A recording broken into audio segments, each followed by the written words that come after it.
Namo tassa bhagavato arahato sama sambuddhassa.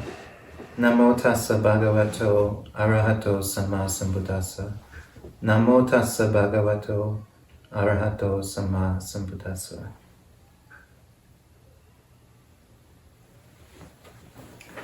Alright, so all silliness aside, we can settle down, though it is very exciting to be able to chant a wonderful sutta like this and to just be able to reflect on it.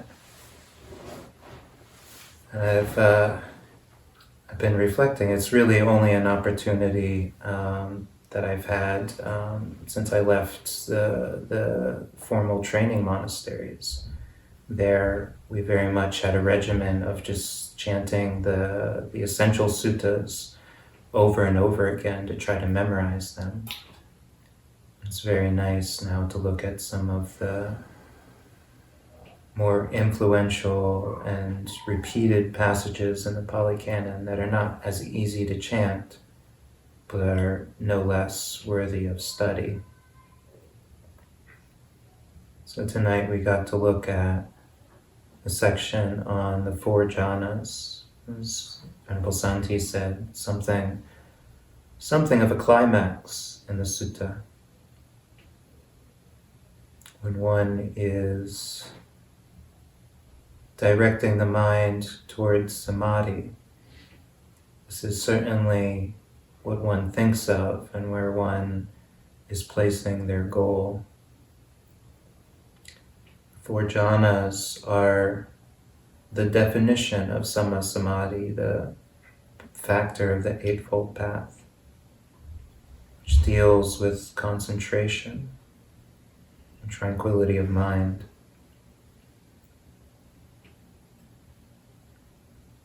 But as we've been studying the sutta and looking at its underlying theme of levels of tranquility that are built up as we take on successive steps of practice, it's worth noting that samadhi doesn't begin at the jhanas. Rather, it culminates in the jhanas. But all the while, from that very first moment of hearing the Dhamma and having the arising of faith, we've been gradually building up a sense of peace and nourishment in the mind. Unblemished, unsullied, steady joy, energy, brightness. Because we've been transcending samsara. We've been transcending temporary goals to move the mind into a place of unconditioned happiness.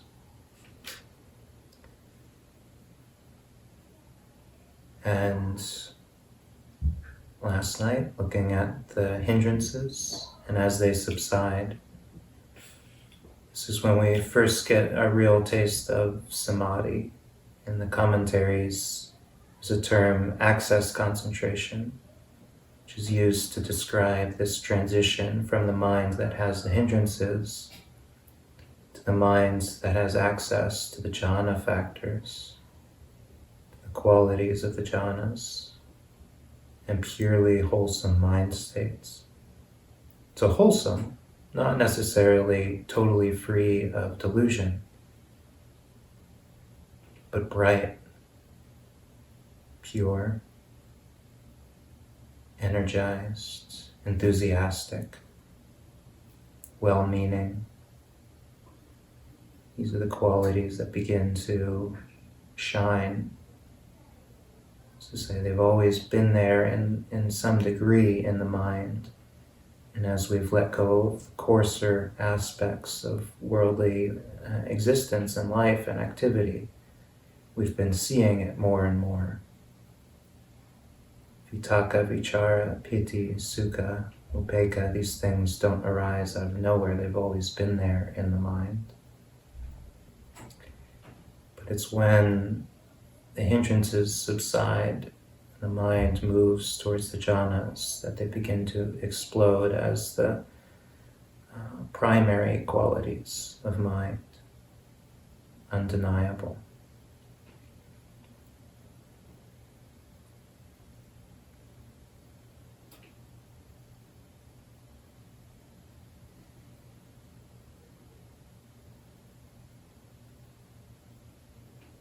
And Buddha uses beautiful similes to describe the jhanas.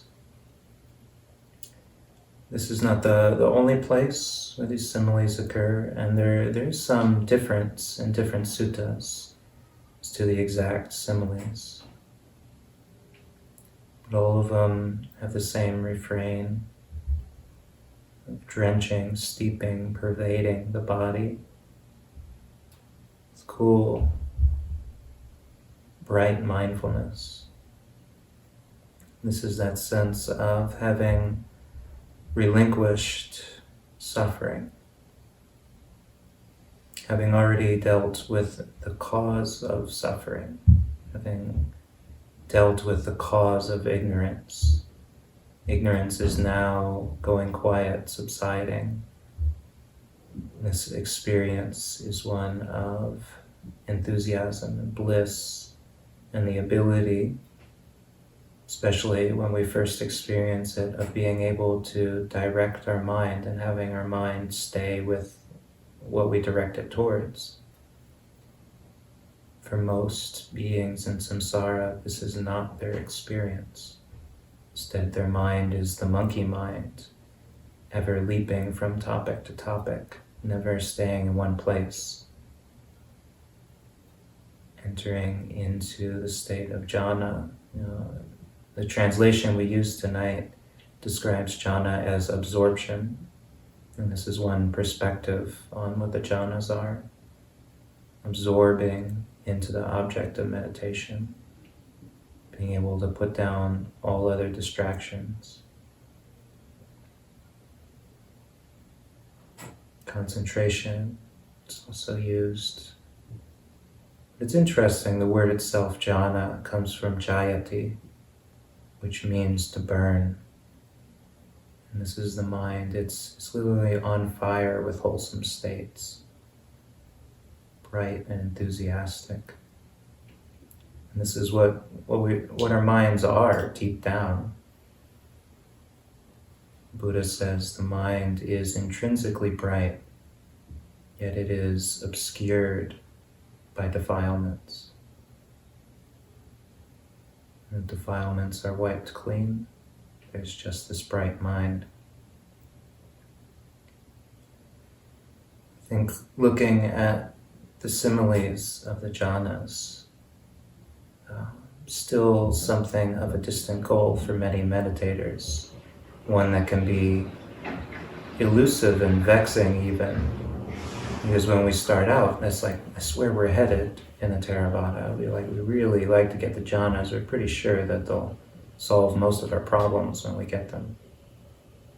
And yet we have to put in the work to get there. But when I see the jhanas, and I see them in this context of the culmination of the gradual training,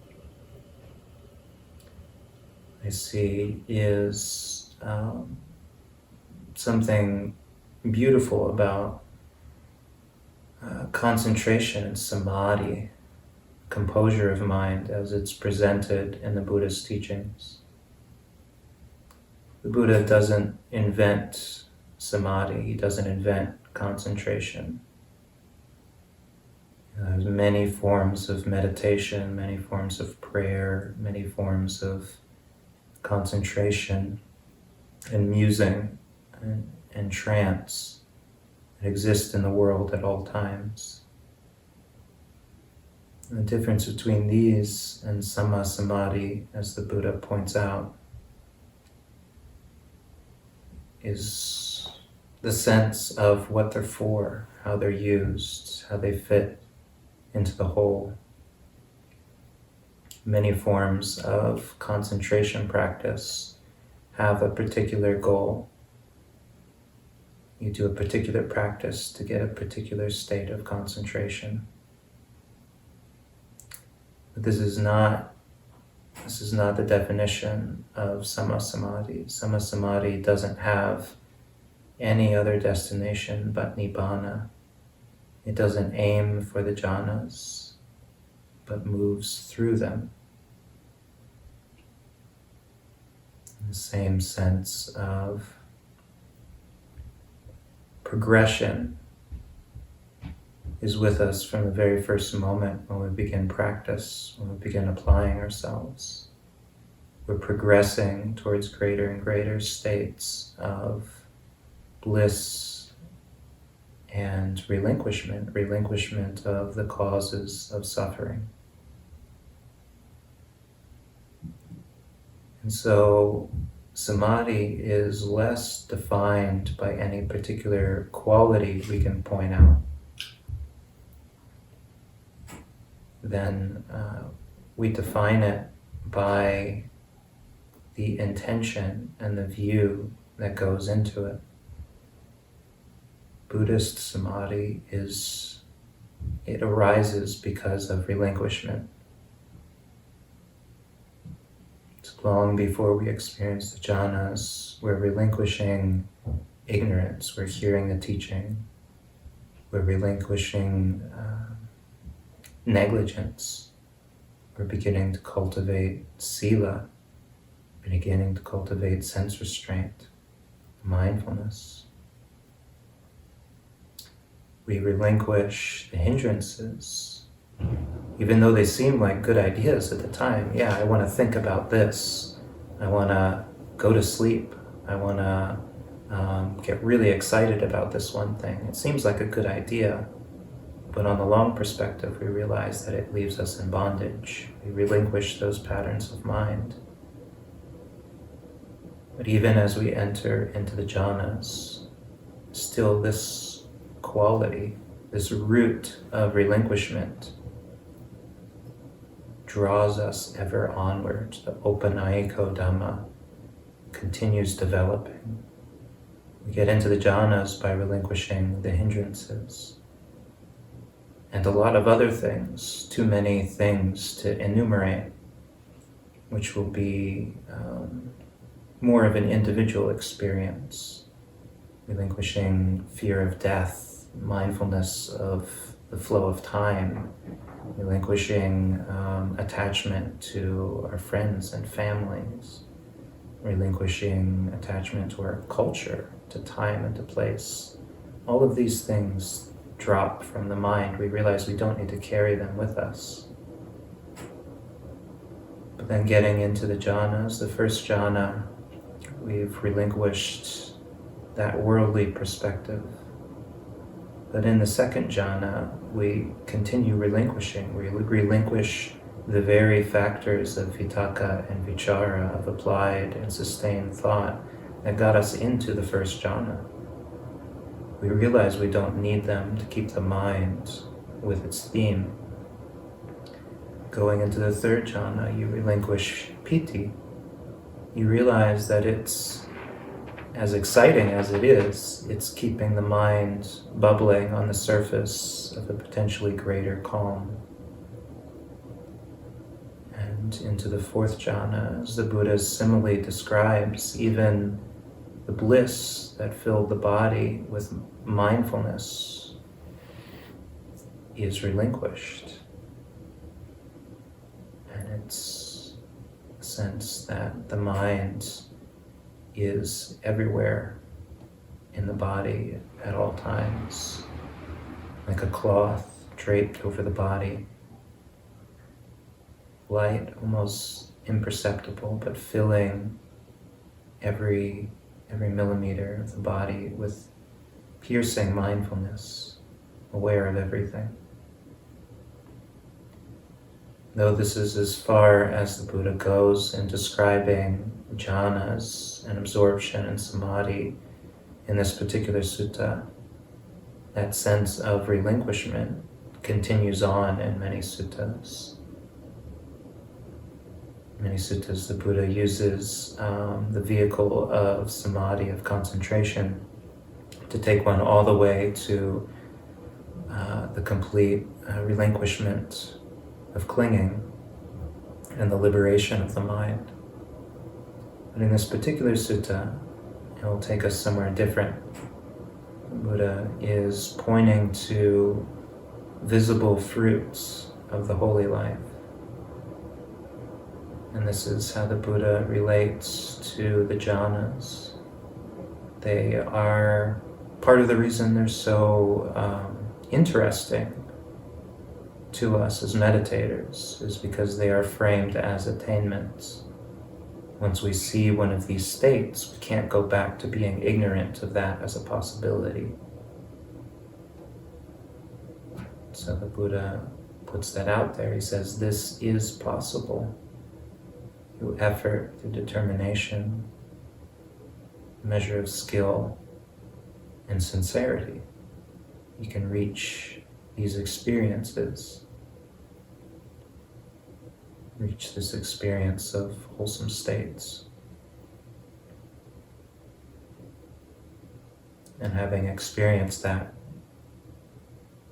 you'll never really fall away from that sense of accomplishment. It will invariably change the way that your mind functions for the rest of your life.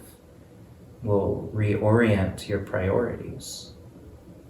Just as somebody who has a near-death experience looks at life differently afterwards.